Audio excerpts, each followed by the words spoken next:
اعوذ باللہ من الشیطان الرجیم بسم اللہ الرحمن الرحیم۔ عزیزان من، آج اگست 1982 کی 27 تاریخ ہے اور درس قرآن کریم کا آغاز سورہ الذاریات کی آیت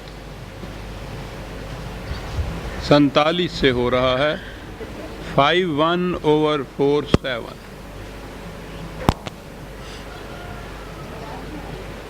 قرآن کریم کی تعلیم کا نقطۂ ماسکہ، بنیادی پوائنٹ جسے آپ کہیں گے، وہ ہے قانون مکافات عمل، یعنی ہر کام کا ایک متعین نتیجہ ہوتا ہے، اسی کو قانون کہتے ہیں۔ وہ کہتا یہ ہے کہ یہاں قانون کی کار فرمائی ہے۔ انسانوں کی دنیا میں تو جیسا میں نے کئی دفعہ عرض کیا ہے، وہ جو محسوس کام جسے آپ کہتے ہیں وہی نہیں، بلکہ دل میں گزرنے والے خیال تک بھی اپنا نتیجہ مرتب کرتے ہیں۔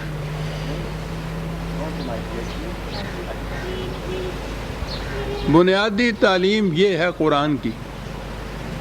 ایک تو وہ ایسے اقدار اور اصول دیتا ہے جو انسانی زندگی، اس کی انفرادی اور اجتماعی زندگی میں قانون کا کام دیتے ہیں، اور یہ جو اس کا نقطۂ ماسکہ ہے کہ ہر عمل اپنا ایک نتیجہ پیدا کرتا ہے، وہ اسے مختلف طریقوں سے سمجھاتا ہے۔ اسے کم کیجئے کچھ۔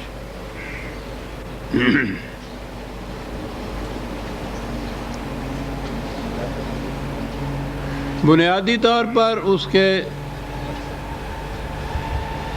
سمجھانے کے دو انداز ہیں۔ ایک تو وہ خارجی کائنات کو پیش کرتا ہے، اب بھی زیادہ تیز ہے شیخ صاحب، کہ اس میں دیکھو کس طرح قانون کی کار فرمائی ہے۔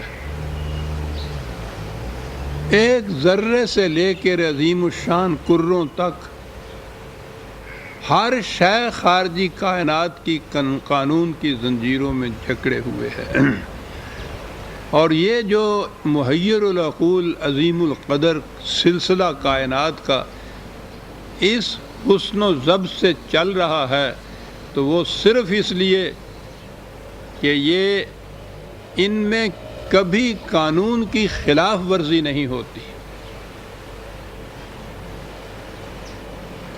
انہیں اس کا اختیار ہی نہیں ہے۔ تو ایک تو وہ خارجی کائنات کے مختلف شواہد کو پیش کرتا ہے،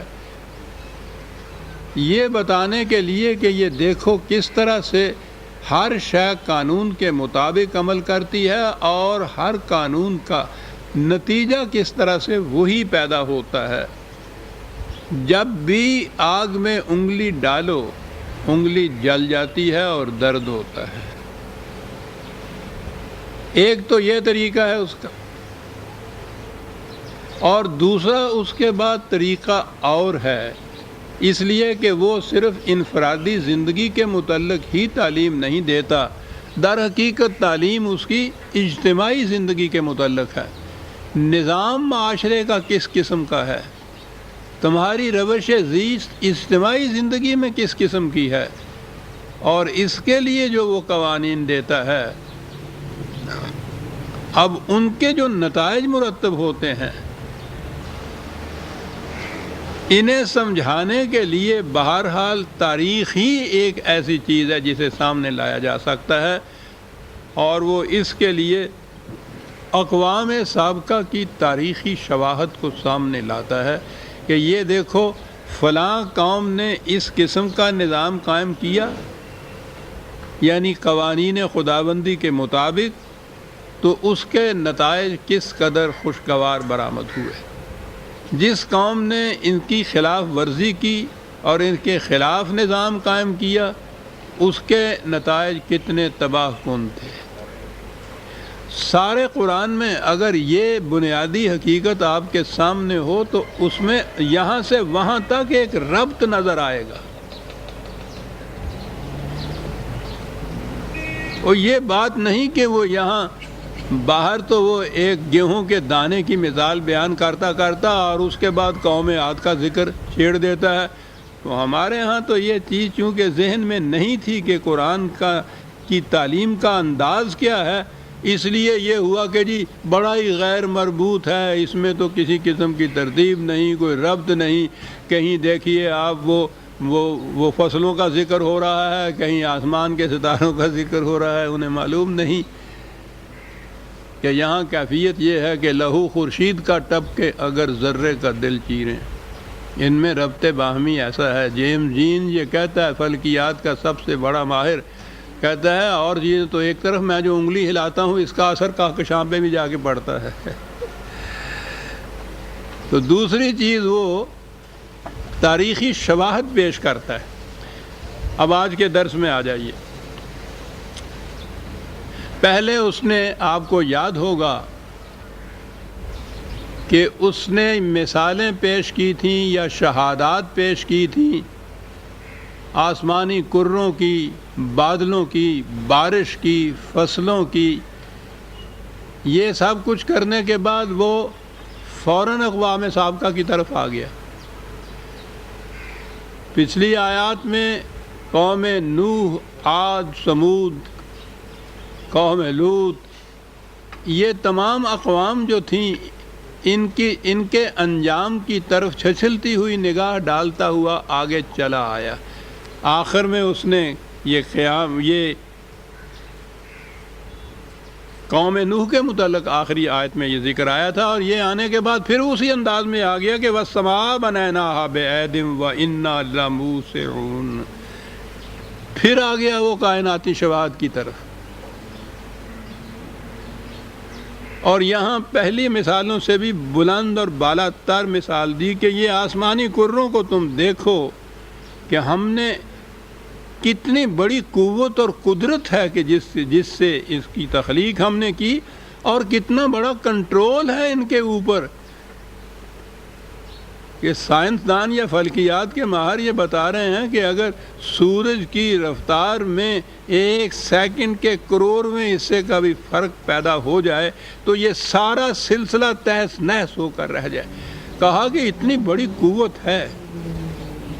یہاں قوت کے لیے لفظ قرآن نے، ویسے تو یہ ایدن کا لفظ بھی قوت کے معنی میں آتا ہے، لیکن لَمُوسِعُونَ یہ وسط جو ہے یہ لفظ استعمال کیا ہے۔ اس کے معنی قوت، استطاعت، استعداد یہ بھی آتی ہے، لیکن وسط تو آپ کو معلوم ہے ایکسپینشن کے معنی میں بھی آتی ہے۔ یہاں تو موسعون لفظ ہے قرآن میں، اللہ تعالیٰ کی ایک صفت الواسع بھی آئی ہوئی ہے، ایکسپینڈ کرنے والا۔ یہ چیز مغرب کے سائنٹسٹ جان سکتے ہیں کہ بات کیا کہہ گیا ہے قرآن۔ آج کی تھیری یہ ہے کائنات کے متعلق، ایک کتاب ہے جس کا نام ہی ہے دس ایکسپینڈنگ یونیورس۔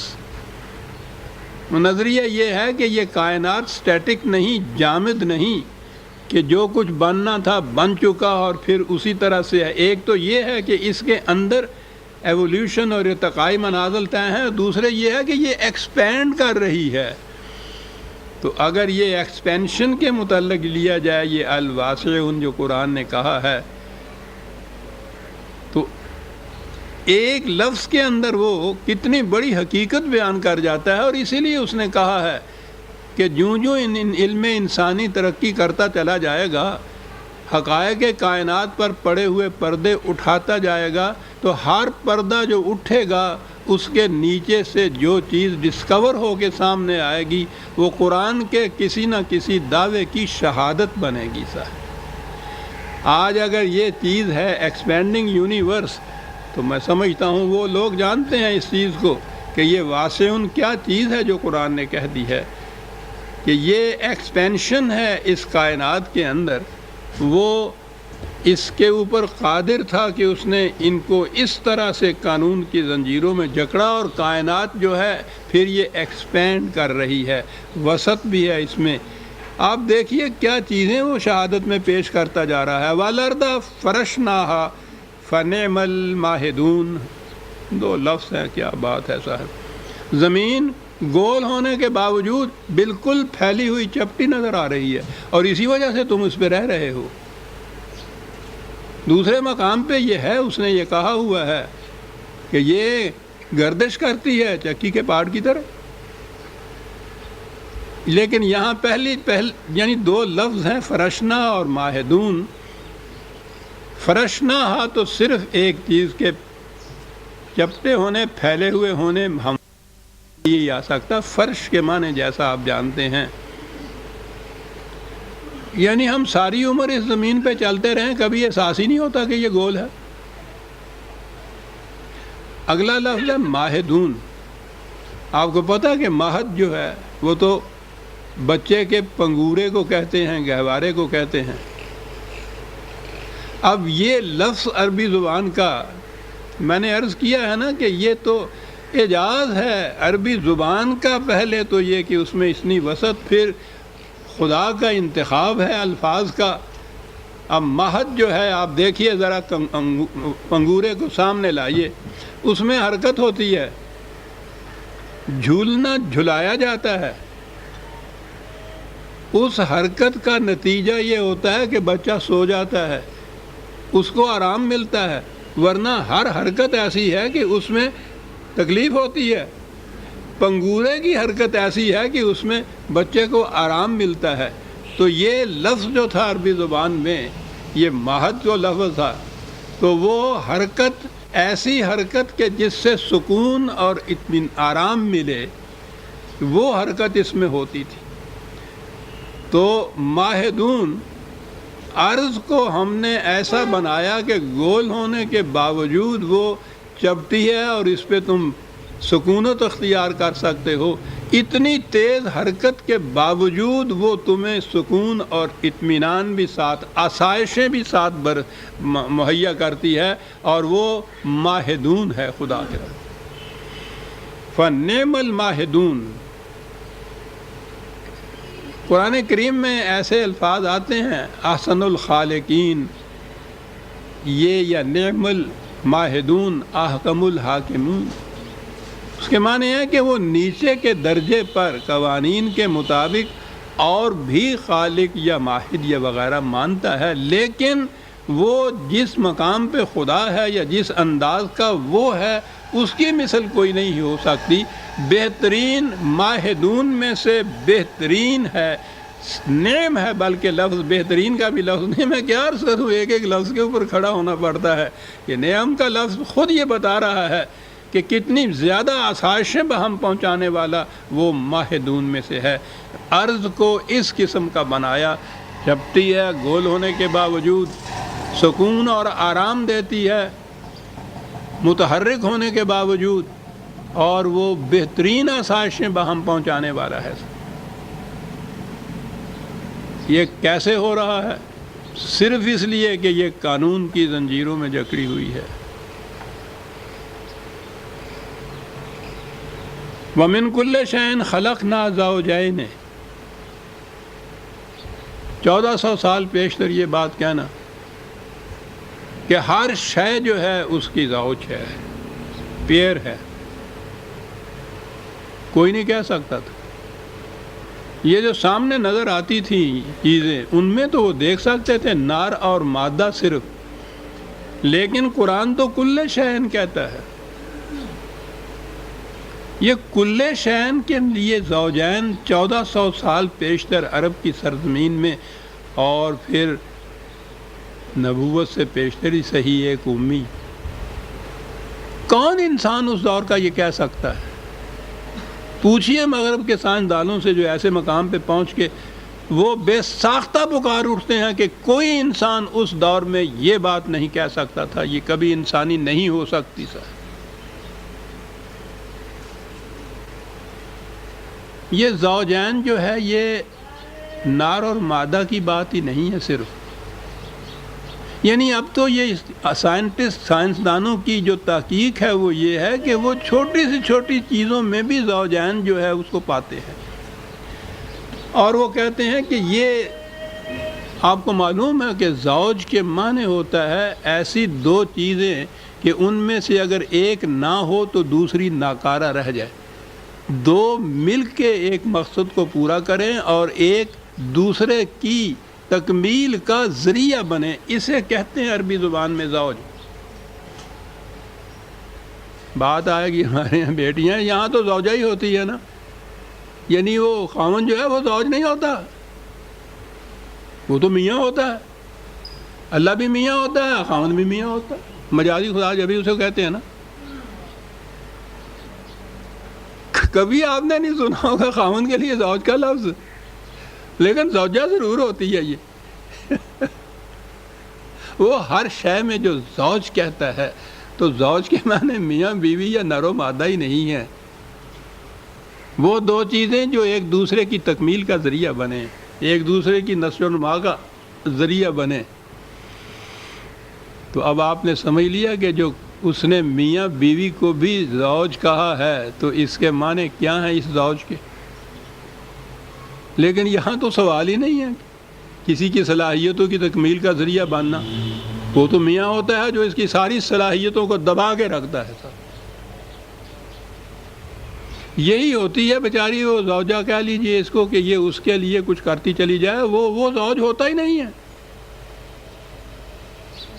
آپ الفاظ میں دیکھیے کہ معاشرے میں جو ذہنی تبدیلیاں آتی ہیں معانی میں کیا فرق آتا ہے، اور یہ چیز ہے جس کے لیے میں بار بار کہتا ہوں کہ قرآن سمجھ میں آئے گا، قرآن کے جو مفردات یعنی الفاظ ہیں ان کے وہ معنی سامنے آئیں جو زمانہ نزول قرآن میں عرب ان کا مفہوم لیا کرتے تھے۔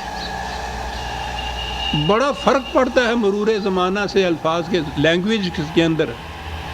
سیمینٹک کے جو طالب علم ہیں وہ اس کی شہادت دیں گے، اگر آپ میں، میرا خیال ہے یہاں تو ایز اے سبجیکٹ پڑھایا ہی نہیں جاتا، یہ تو بڑا اہم سبجیکٹ ہے کہ زبانوں میں مرور زمانہ سے ان کے الفاظ کے معنی میں فرق کیا پڑتا ہے۔ پھر وہ آج کی عربی وہ نہیں ہے جو اس زمانے کی عربی تھی، اور یہ تو معنی تو اس کے بگڑ گئے تھے دوسری تیسری صدی میں ہی، جب آپ کے ہاں کے پہلے لغت اور تفسیریں اور یہ مرتب ہوئیں عباسیوں کے زمانے میں، وہ سارا ایرانی چھاپ آ گئی تھی عربی کے اوپر اس زمانے کے اندر۔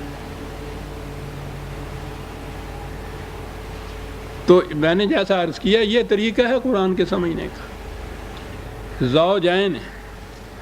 اور یہ سارا کچھ کہنے کے بعد کہا کہ یہ محض ہم کوئی سائنس کی کلاس نہیں لے رہے کہ ہم نے انہیں پڑھانا ہے تاکہ وہ امتحان پاس کر لیں، لعلکم تذکرون، تاکہ تم اب حقیقت کو سامنے لے آؤ کہ یہ باتیں کیوں بیان کی جا رہی ہیں،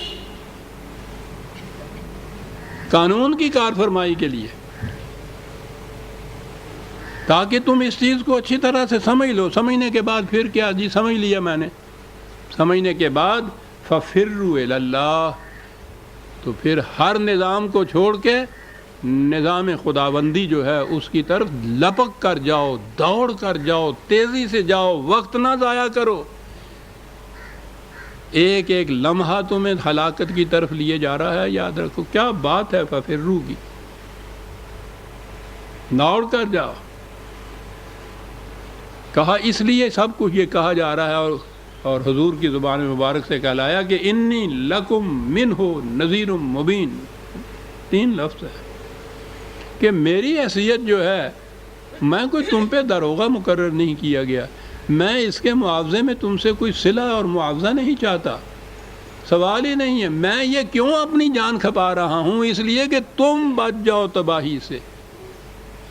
میں لکم، یہ جو ہے نا یہ لکم لام بہت سے معنی میں عربی میں آتا ہے، یہ کسی کے فائدے کے لیے جو بات ہو، لام منفعت جس کو یا نافع جس کو کہتے ہیں، لکم تمہارے فائدے کی بات ہے جو میں کہہ رہا ہوں، تمہیں آگاہ کر رہا ہوں اس سے کہ اس روش کا نتیجہ تباہی ہوگا، میں تمہیں آگاہ کر رہا ہوں۔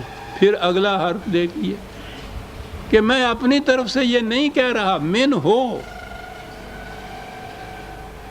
خدا کی طرف سے یہ باتیں ہیں جو میں تمہیں بتا رہا ہوں، اور تمہارے فائدے کی ہیں جو باتیں میں بتا رہا ہوں، آگاہ کر رہا ہوں تمہیں کہ اس روش کا نتیجہ تباہی ہوگا، اور مبین بالکل واضح انداز میں یہ کچھ کہہ رہا ہوں، تو اس سے واضح اور کیا ہوگا کہ اپنے دعوے کے ثبوت اور شہادت میں وہ کہیں قوانین فطرت کو لا رہا ہے، کہیں تاریخی شواہد کو لا رہا ہے، تو مبین اتنی بڑی مبین چیز ہے صاحب، مبین، فَفِرُّوا إِلَى اللَّهِ، اس کے نظام کے تابع زندگی بسر کرو، اس کے قوانین اور اقدار کے مطابق زندگی کرو، بسر کرو، وَلَا تَجْعَلُوا مَعَ اللَّهِ إِلَٰهًا آخَرَ، اور اس کے ساتھ اور کسی صاحب اقتدار کو نہ ملاؤ، کسی اور کا اقتدار تسلیم نہ کرو، کسی کی محکومیت اختیار نہ کرو۔ الہ کے معنی میں نے عرض کیا تھا نا کہ جب الفاظ میں تبدیلی معانی میں آتا ہے تو کہاں سے کہاں بات جا پہنچتی ہے۔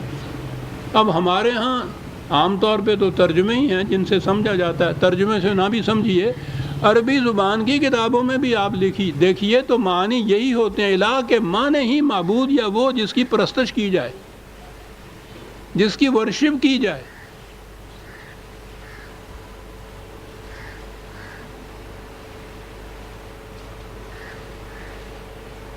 اب پرستش اور ورشپ کے لیے اگر ہو کہ پرستش اسی کی کرو، اس کے ساتھ کسی اور کی نہ کرو، تو ہر مسلمان مطمئن ہو جاتا ہے کہ میں تو بتوں کے آگے جھکتا ہی نہیں، میں کسی اور کی پرستش نہیں پڑھا، پرستش تو اسی کی کرتے ہیں۔ پرستش اس کے معنی ہو گئے۔ وہ پوچھو اس زمانے کے عربوں سے کہ الہ کے معنی کیا لیتے تھے، وہ قرآن سے پوچھو الہ کے معنی کیا ہیں، جس کی محکومیت اختیار کی جائے، جس کا اقتدار تسلیم کیا جائے، کسی اور کی محکومیت اختیار نہیں کرنی ہے۔ یہ تو تذلیل انسانیت ہے، کس کی محکومیت اختیار کرے گا؟ اگر وہ سپرسٹیشن جہالت ہے تو کائنات کے جو مظاہر ہیں، چاند، سورج، ستارے، دریا، بڑے بڑے درخت، وہ جیسے ہمارے ہاں ہمارے پڑوس میں قوم بستی ہے، ان کی کیفیت یہ ہے، وہ ان کی پرستش کرتی ہے، دیوی دیوتاؤں کی پرستش ہوتی ہے۔ پرستش، اسی پرستش میں ہم نے خدا کی پرستش شروع کر دی۔ ایک ذہنی چیز ہے کہ ہم اس کی پرستش کر رہے ہیں، لیکن اگر اس الہ کا صحیح مفہوم وہی ہوتا جو قرآن دیتا ہے، ہم صرف اس کی محکومیت اختیار کرتے ہیں، کسی انسان کی حکومت کو ہم تسلیم نہیں کرتے، کہاں سے کہاں بات چلی گئی۔ لا تجعلوا مع اللہ الہا آخر، اور اس کے بعد کہا انی لکم منہ نذیر مبین، پھر دہرایا۔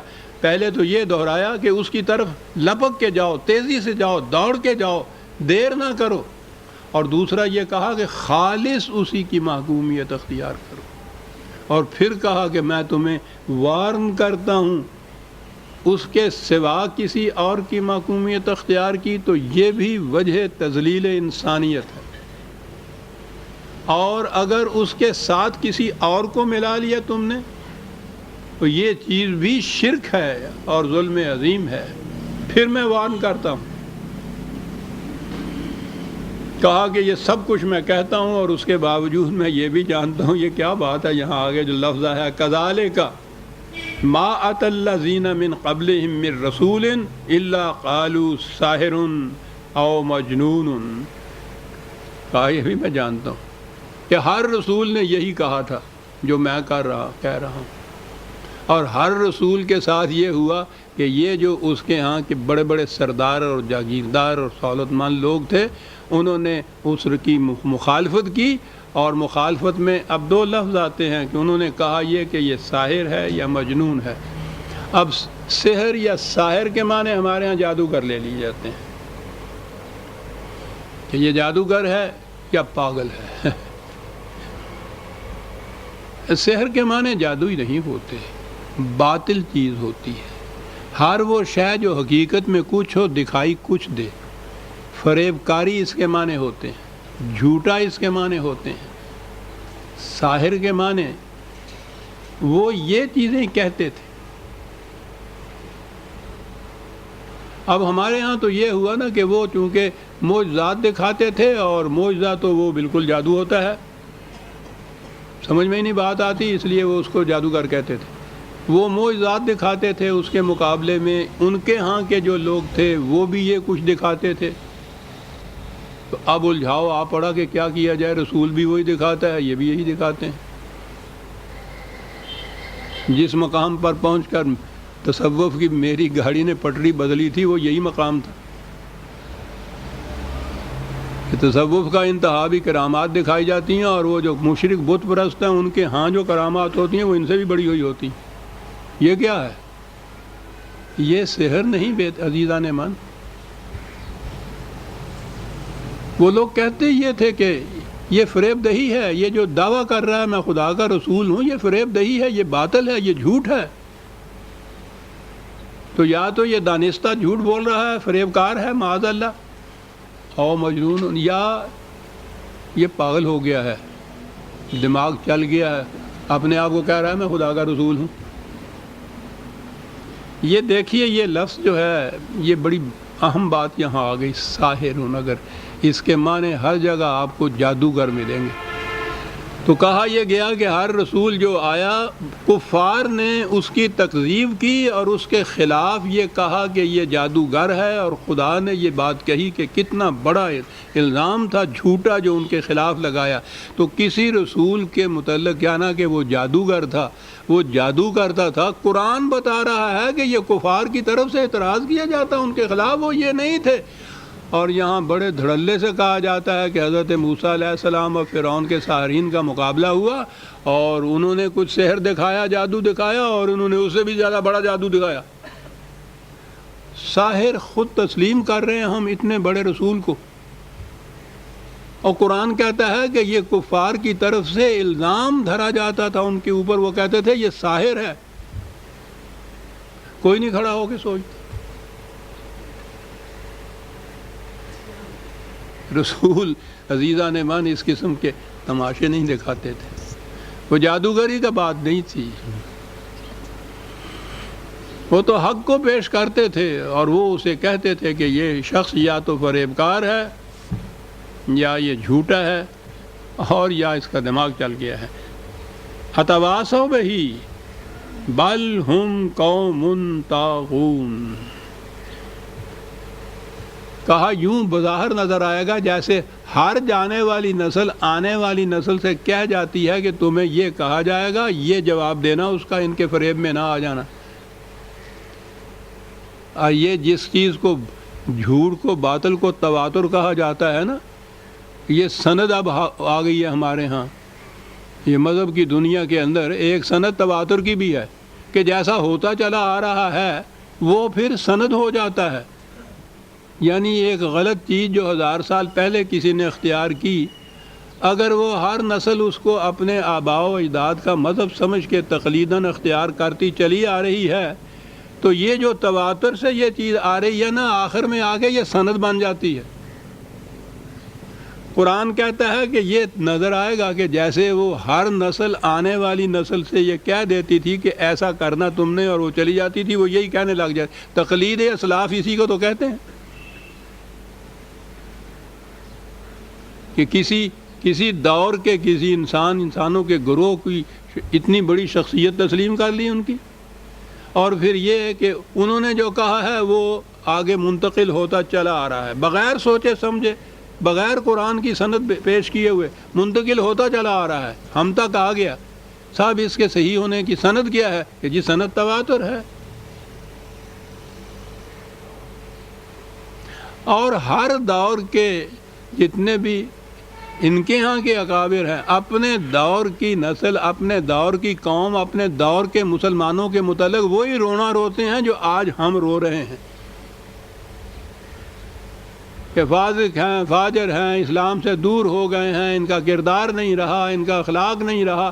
ہر دور کے، کسی دور کے جو کچھ لکھنے والے کہنے والے اس دور کے ہیں، ان کے اقوال کو آپ دیکھیے، وہ رو رہے ہیں اپنے دور کے مسلمانوں اور اپنی دور کی قوم سے، اور یہی جو قوم نسلاً بعد نسلاً چلی آ رہی ہے، ان کے اس عمل کو تواتر کہہ کے سند قرار دیا جاتا ہے دین میں یا مذہب میں، حق کے لیے کہ یہ سچی بات ہوگی کیونکہ یہ سند ہے، یہ تواتر ہے۔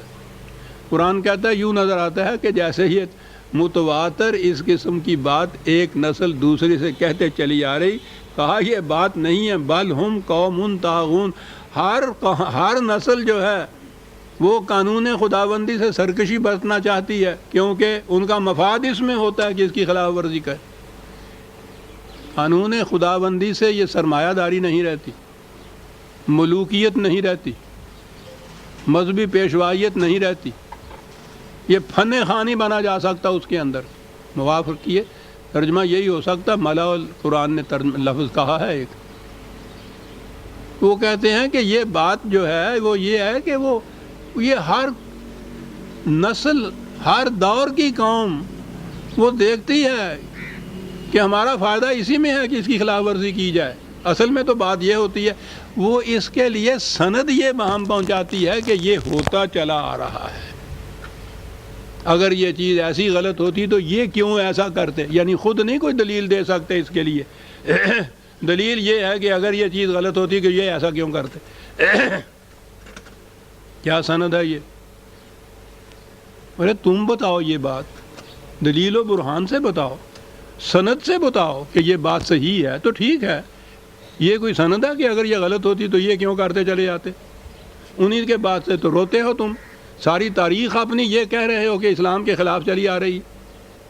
پوچھو تو ان کے ہاں پہلی چیز یہ ملوکیت کے متعلق جو میں بار بار کہا کرتا ہوں، پہلی چیز ایک ان کے ہاں یہ ہے کہ ملوکیت کی جو بنیاد ڈالی وہ یزید نے ڈالی، اور وہ آپ کو معلوم ہے ان کو کس لفظوں سے یاد کرتے ہیں، یہ ہوا۔ اور اس کے بعد یزید سے آج تک جتنی مسلمانوں کی مملکتیں، حکومتیں ہیں، ساری ملوکیت کی حکومتیں ہیں، تو یہ تو تواتر سے چلی آئیں، تو دین بن گئی، پھر سند ہو گئی۔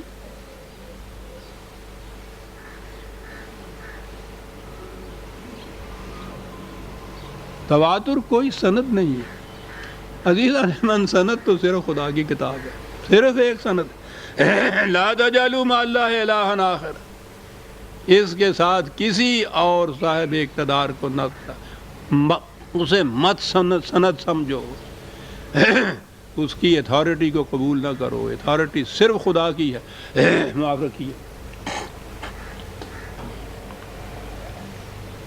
فتولی عنہم فما انت بملوم، ایک مقام آ جاتا ہے ایک داعی کی زندگی کے اندر جہاں یہ عجیب چیز ہے، وہ سان پہ لگاتا ہے یہ لوہے کے کینچیاں، استرے وغیرہ، تو اس میں سے ذرا ذرے لوہے کے اس ریت میں مل جاتے ہیں جو وہ نیچے اس کے گری ہوئی ہوتی ہے، تو اس میں مقناطیس پھیرتے ہیں اس ریت میں، تو اس میں سے لوہے کے ذرے اس کے ساتھ لگاتے ہیں، وہ الگ ہو جاتا ہے لوہا اور باقی ریت رہ جاتی ہے۔ یہ جو دریاؤں اور ندیوں میں سے سونا نکالتے ہیں نا، اس کی بھی یہی کیفیت ہوتی ہے، وہ ذرے الگ کر لیتے ہیں، باقی ریت۔ ایک دائی کی بھی یہی کیفیت ہوتی ہے، میں نظر آتا ہے کہ وہ اس لوہے کے ذرے ملی ہوئی ریت یا سونے ملی ہوئی ریت کے اندر وہ آتا ہے اور اس میں سے وہ دیکھتا ہے، نکالتا ہے کہ کہاں ذرہ وہ لوہے یا سونے کا ہے، وہ اس میں سے نکالتا چلا جاتا ہے، اور ایک مقام پہ آ کے جب وہ دیکھتا ہے کہ اب باقی ریت ہی رہ گئی ہے، ذرے نہیں ہیں، تو پھر وہ اس مقام سے دوسرے مقام کی طرف چلا جاتا ہے۔ ہجرت اسکیپزم نہیں ہے، وہ اس مشن کا ایک حصہ ہے، اور یہ وہ مقام ہے جہاں پہنچ کے قرآن یہ کہتا ہے ان سے کہ یہ وَاہْجُرْهُمْ هَجْرًا جَمِيلًا، اب انہیں چھوڑ دے، اتنا عرصہ تم نے اپنا سر کھپایا، ان کے اندر یہ کچھ کیا۔ ان میں سے جو سعادت روحیں تھیں جنہوں نے دلیل و برہان کی روح سے حقیقت کو تسلیم کرنا تھی، وہ سونے کے ذرے اس میں سے نکل آئے ہیں، آ گئے ہیں اس مقناطیس کے گرد، وہ لوہے کے ذرے جمع ہو گئے ہیں، اب یہ ریت ہی رہ گئی ہے۔ تو اب دوسرا پروگرام کا دوسرا حصہ اپنا شروع کر. لیکن واجرہم حجرن جمیلا یہ قرآن ہے. یہاں تو کسی کے ساتھ کچھ تعلق قائم کرتے وقت یہ ہوتا ہے نا کہ صاحب بڑی خوشگواری سے حسن سلوک سے تعلق قائم کرنا چاہیے. چھوڑتے وقت تو ہمیشہ جھگڑا ہوتا ہے اور ایک دوسرے کے خلاف اگر الزامات سے آگے بڑھے تو گالیوں تک نوبت آئی ہوئی ہوتی ہے. قرآن کہتا ہے کہ انہیں چھوڑ کے الگ ہو، لیکن چھوڑ بھی حسن کارانہ انداز سے.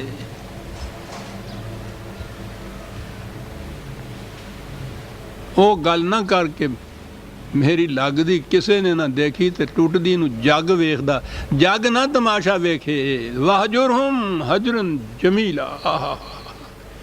عزیزان من، چھوڑنا بھی اور حسن کارانہ انداز سے چھوڑنا، یہ تعلیم خداوندی اور سیرت نبوی ہی ہو سکتی ہے. حضور نے واقعی چھوڑا ان کو تو حسن کارانہ انداز سے چھوڑا، کسی کو گالی تک نہیں دی، کسی سے بدلہ تک نہیں لیا. اور دوسرے مقام کیا ہے کہ چھوڑنے کے بعد بھی یہ نہ کر کے اب کچھ اس ہی بات کے قابل ہی نہیں ہے چونکہ تو پہنچا ہی نہ، یہ اس کے متعلق یوں ہی فیصلہ نہ کر لے کہ اب کوئی بھی ان میں باقی نہیں رہا. اس میں یہ ہے کہ اس کے باوجود تو قرآن کی آواز پہنچائے چلا جا، اور وہاں یہ ہے تاکہ ایسا نہ ہو کہ کوئی ایک جان، ایک نفس بھی اس لیے ہلاک ہو جائے کہ اس تک قرآن نہیں پہنچا تھا، پھر بھی پہنچائے چلا جائے.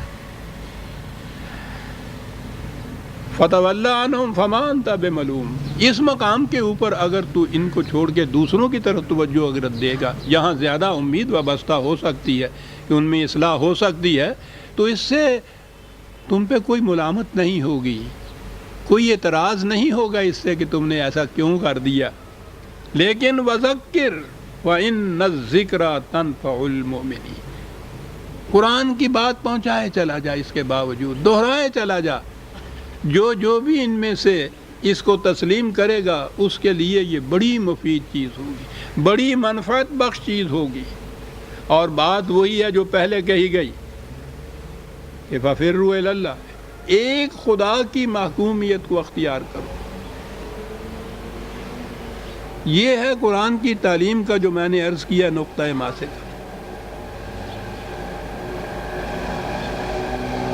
اور آگے آ کے وہ فکرہ کہا کہ جو دہرایا جاتا ہے اور پھر جس کا وہ غلط یا مروجہ متواتر مفہوم لینے سے بات کہیں سے کہیں چلی جاتی ہے. وَمَا خَلَقْتُ الْجِنَّ وَالْإِنسَ إِلَّا لِيَعْبُدُونَ. آپ نے سنا ہوگا یہ ہر جگہ کہ ہم نے جن و انس کو پیدا اس لیے کیا ہے کہ ہماری پرستش کریں. یہی ترجمہ ہوتا ہے. کہیں اصل لفظ لے آتے ہیں تو عبادت کریں، وہ عبادت کے معنی پرستش ہوتا ہے. ہم نے پیدا ہی اس لیے کیا ہے، جن کو تو چھوڑ دیجئے، وہ بات دوسری جگہ آئے گی. انس تو آ گیا نا.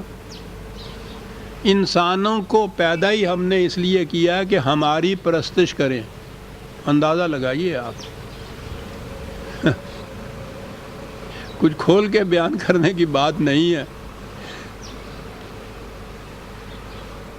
تخلیق انسانی کی غایت و غرض و مقصود و مطلوب یہ ہے کہ وہ میری پرستش کریں، یہ ہے مقصد.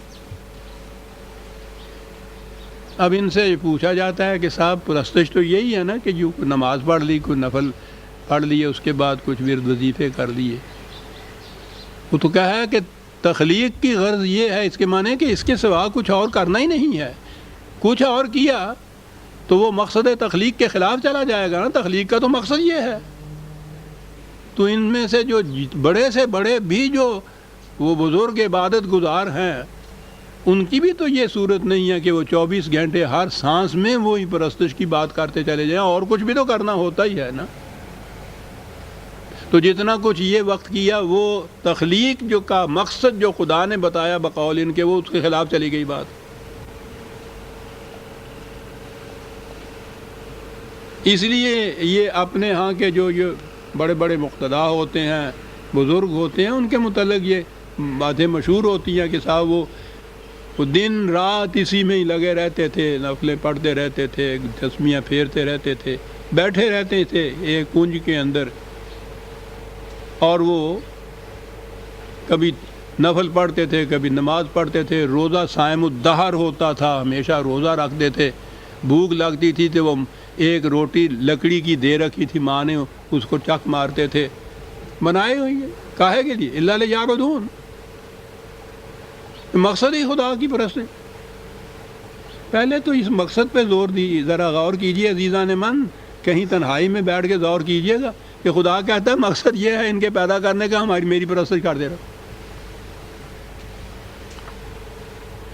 ایک لفظ عبادت کے مفہوم کے بدل جانے سے آپ دیکھیے بات کہیں سے کہیں جا پڑی. غرض و غایت تخلیق انسانیت کی کچھ اور ہو گئی. یہ جو عبادت گزار قوم ہے اس کی زندگی کچھ اور ہو گئی. وہ سخر لکم ما فی السماوات والارض کہہ رہا تھا کہ ساری کائنات زیر تسخیر تمہارے کر دی ہے، اٹھو اور ان قوتوں کو اپنے لیے اپنے قابو میں لے کے آؤ. وہ یہ بتا رہا تھا یہاں یہ صورت ہے کہ بیٹھے ہوئے ہیں ایک گوشے کے اندر اور وہاں نفل پڑھے جا رہے ہیں، نماز پڑھی جا رہی ہے، تسبیح ہیں، ورد ہیں، وظائف ہیں. یہ کیوں ہو رہا ہے؟ ما خلقت الجن والانس الا لیعبدون. خدا بتا رہا ہے کہ تخلیق یہی ہے. عزیزان من معاف رکھیے گا، یہ تو غنیمت ہے کہ قوم اس پہ عمل پیرا نہیں ہے. ساری قوم اگر یہی کرنے لگ جائے یہ جو بزرگ کرتے ہیں یا بدون کا معنی تو سوچئے تو صحیح. پھر وہ تو بچے ہوئے ہیں کہ وہ یہ کچھ کرتے ہیں، روٹی اور کماتے ہیں، ان کو دے جاتے ہیں. اگر سارے یہ کچھ کرنے لگ پیں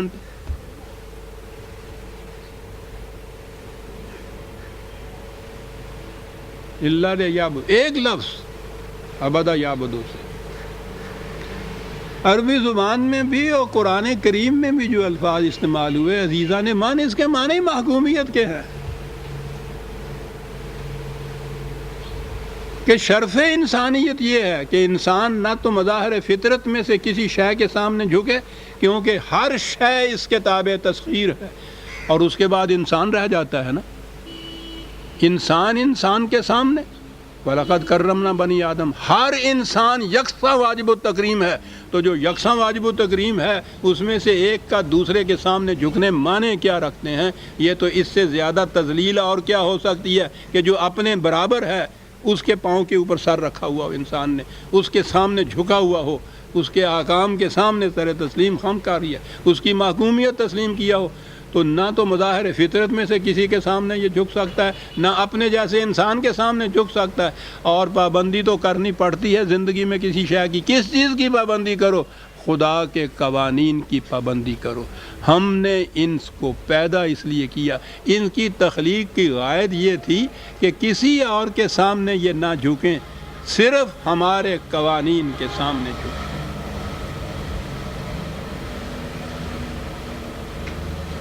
کہا یہ اس کی محکومیت کے متعلق کہا جا رہا ہے کہ ما ارید منہم من رزق وما ارید ان یطعمون. پہلی چیز یہ ہے کہ ہم ان سے کچھ نہیں مانگتے، کچھ کھانے کو نہیں مانگتے، کچھ سامان زیست نہیں مانگتے. جو بھی کسی دوسرے سے لے کے کھانے والا ہے وہ اس زمرے میں آ ہی نہیں سکتا،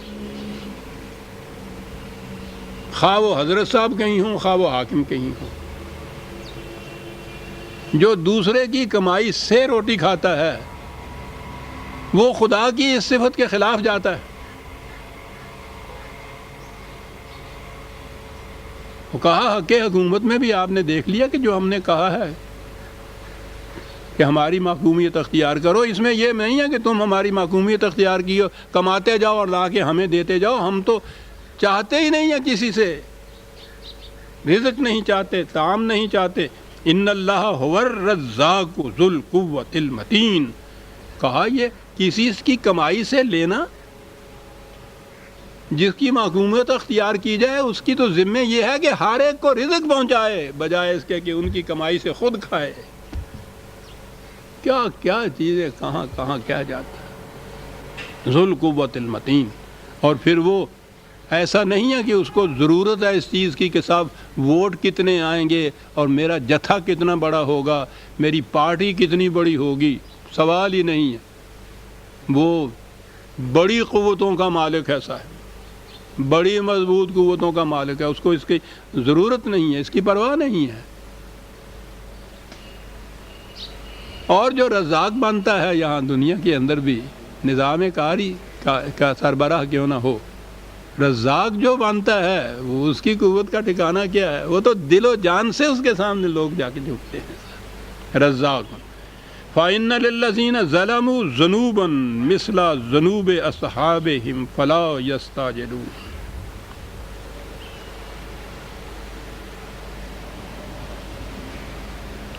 یہاں لفظ ظلم آیا ہے، ترجمہ کیا کہ جو ظلم کرتے ہیں۔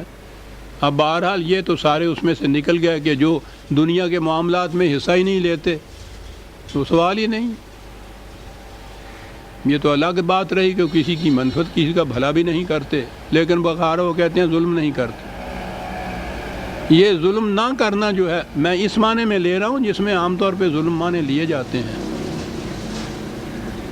ظلم کسی پہ نہ کرنا بھی جو یہ بڑی خوبی ہمارے ہاں بڑی اعلیٰ صفت گنی جاتی ہے، بڑا کیریکٹر، تو یہ تو بات نہیں، یہ تو ایک منفی چیز ہے۔ پتھر کسی پہ بھی ظلم نہیں کرتا، سوال ہی نہیں، یہ تو منفی چیز ہے، یہ نہیں کرتا۔ جس چیز کو آپ نیک کام کہتے ہیں، قرآن نے پتہ کیا بتایا ہے؟ یَمْکُثُ فِی الْأَرْضِ مَا يَنْفَعُ النَّاسَ، جو عمل نوع انسانی کی منفعت کے لیے ہوگا وہی ہے جس کو بقا نصیب ہوگی۔ اب یہ مثبت ہو گیا، یہ بات یہ نہیں کہ وہ یہ نہیں کرتا، یہ نہیں کرتا، یہ نہیں کرتا، ٹھیک ہے، قانون خداوندی کی خلاف ورزی نہیں کرتا، لیکن وہ نہیں کرتا والی بات نہیں ہے، یہ لا الہ والی بات اتنا حصہ نہیں ہے، یہ منفی ہے۔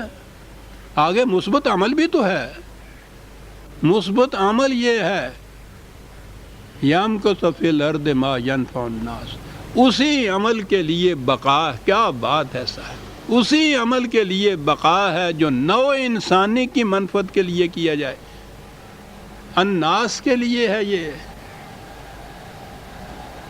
یہاں بڑی سے بڑی چیز جو پیٹریوٹزم کہی جاتی ہے، کم از کم اپنی قوم، اپنی ملک، مائی کنٹری، رائٹ اور رانگ، مائی نیشن، اپنا جتھا، اپنی پارٹی، یہ ساری انسانیت اسی میں بٹی ہوئی ہے۔ وہ ما ینفع الناس کہتا ہے۔ اب دیکھ لیجئے کہ معیار کیا ہے اس چیز کے جانچنے کا، یہ کام نیک ہے یا نہیں، اس میں خدا کی عبادت ہو رہی ہے یا نہیں۔ میں نے لفظ وہی استعمال کر دیا، وہ جو ما ینفع الناس کے لیے ہوگا وہ ہے عمل جس کے لیے بقا ہے، اور وہی ہے جو خدا کے قوانین کی اطاعت کا لازمی نتیجہ منفعت الناس ہے۔ عزیزان مائی، اب یہاں جو لفظ ہے ظلموا، آپ کو یاد ہوگا یہ لفظ کئی دفعہ آ چکا، اس کے معنی ہے کہ جس شے کو جہاں ہونا چاہیے وہ وہاں نہ ہو۔ بڑا ہی جامع لفظ ایسا ہے، جو اس سے ڈیزرو نہیں کرتا اس کو اگر اس مقام کے اوپر اونچا بھی پہنچا دیا جائے تو یہ بھی ظلم ہے، اور جو آن میرٹ کہیں ہونا چاہیے اگر اس کو وہاں نہیں ہے نیچے رکھ دیا جائے تو یہ بھی ظلم ہے۔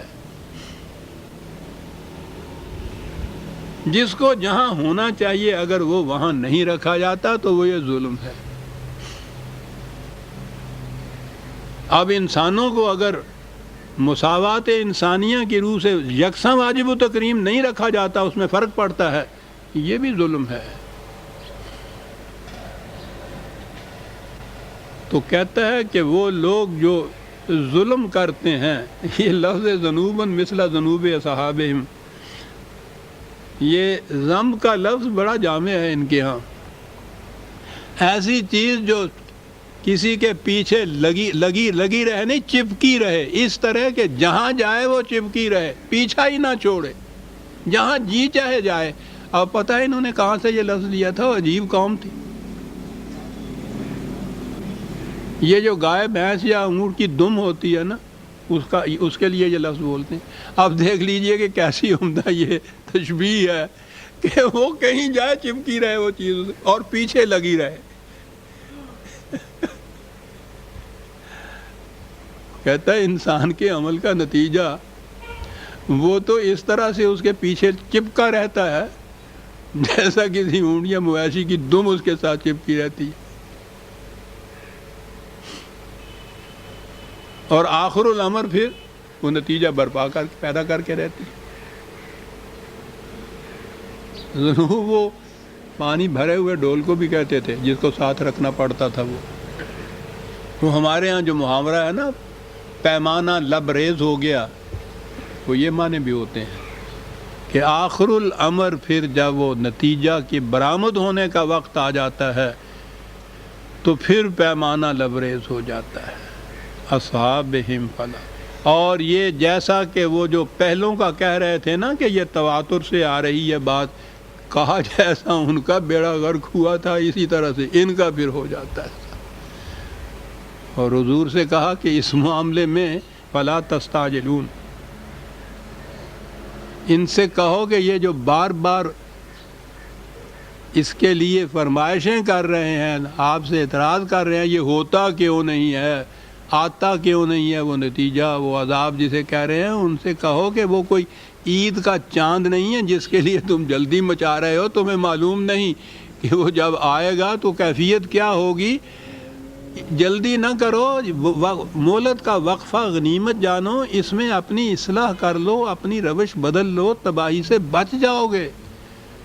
اور ان کی کیفیت یہ ہے کہ جلدی مچا رہے ہیں کہ ہم جلدی تباہ کیوں نہیں ہوتے. فلا تستعجلوا فویل للذین کفروا من یومہم الذی یوعدون، اور اس دن جو کچھ ان سے کہا جا رہا ہے، اور جس دن اس کی نمود کا اور اس کے ظہور کا وقت آ جائے گا تو پھر تباہی ہی تباہی ہوگی ان کے لیے. اس وقت پھر کوئی ان کو بچانے والا نہیں ہوگا، نہ ہی یہ خود بچ کے کہیں جا سکیں گے. اور کہا کہ اس کے متعلق اقوام سابقہ کی داستانوں کو دیکھو، کیا یہی بات نہیں تھی کہ جب پھر ظہور نتائج کا وقت آیا تو ان میں سے کوئی ایک بھی کہیں بچ نہ سکا، اور جو ایک نہ بچ سکا تو قرآن نے عزیزان من عجیب بات ہمارے لیے بھی کہ ہم تو خیر ساری ظالمین میں سے ہیں.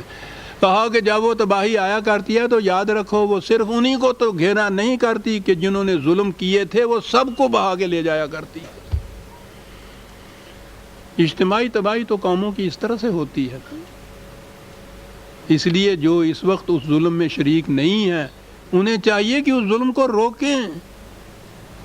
یہ نہ سمجھیں کہ جب وہ تباہی آئے گی تو وہ انہی کی تباہی ہوگی، ہمیں کیا کہے گی، ہم تو بہت اچھے ہیں. بالکل نہیں، سب کو بہا کے لے جائے. اس لیے قبل اس کے کہ وہ سیلاب آ جائے کشتی بنا لو، پھر بچ جاؤ گے، ورنہ نہیں بچ سکو گے. اور یہ جو چیز کہی گئی کہ پھر ایسا ہو کے رہے گا، اور اس کے بعد پھر شہادت میں پیش کر رہے ہیں قرآن کریم. سورہ ذاریات یہاں ختم ہوتی ہے عزیزان من. اگلی صورت الطور کی ہے 52 صورت، اسے ہم آئندہ لیں گے. لیکن جیسا میں نے عرض کیا ہے کس طرح سے ایک صورت کی آیات ہی باہم مربوط نہیں ہیں، صورتوں کی ترتیب میں بھی یہ چیز ہے کہ جب یہ کہا ہے کہ یہ کچھ ایسے ہی ہوتا رہا، یہی کچھ ہر رسول پیغام لاتا رہا، یہی کچھ اس کے ساتھ یہی رد عمل ان اقوام کا ہوتا رہا، یہ سارا کچھ قصہ بیان ہو رہا تھا. اگلی صورت بھی نئی جو شروع کی تو وہ والطور ہے. اور یہ تو آپ کو معلوم ہے وہ سورہ 3 جو ہے والتین والزیتون وطور سینین، والتین والزیتون وطور سینین، وہ ترجمہ کہ قسم ہے مجھے زیتون کی انجیر دکھاؤں، قسم ہے مجھے آلیو کی. وہ تین وہ انجیر کی، زیتون، اور قسم ہے مجھے زیتون کی، قسم ہے مجھے کوہ طور کی. یہ آپ کے یہاں ترجمہ آتا ہے. تو اب پھر اس کے بعد یہ پوچھتے ہیں، اب تو نوجوان بے باک ہوتے ہیں، وہ پھر پوچھتے ہیں آپ کو کہ خدا قسم کھا رہا ہے، قسمیں کھا رہا ہے، انجیر کی قسمیں کھا رہا ہے، زیتون کی قسمیں کھا رہا ہے، کوہ طور کی، تو یہ بات کیا ہے؟ میں عرض کروں گا کہ وہ زیتون کی اور تین کی اور زیتون کی اور انجیر کی قسمیں نہیں کھا رہا. بات بہت اونچی ہے. اگلی صورت اس کا نام ہی الطور ہے، شروع بھی الطور سے ہوتی ہے. والطور و کتاب مستور، یہ آئندہ درس میں ہم لیں گے۔ ربنا تقبل منا انک انت السمیع العلیم۔ شکریہ۔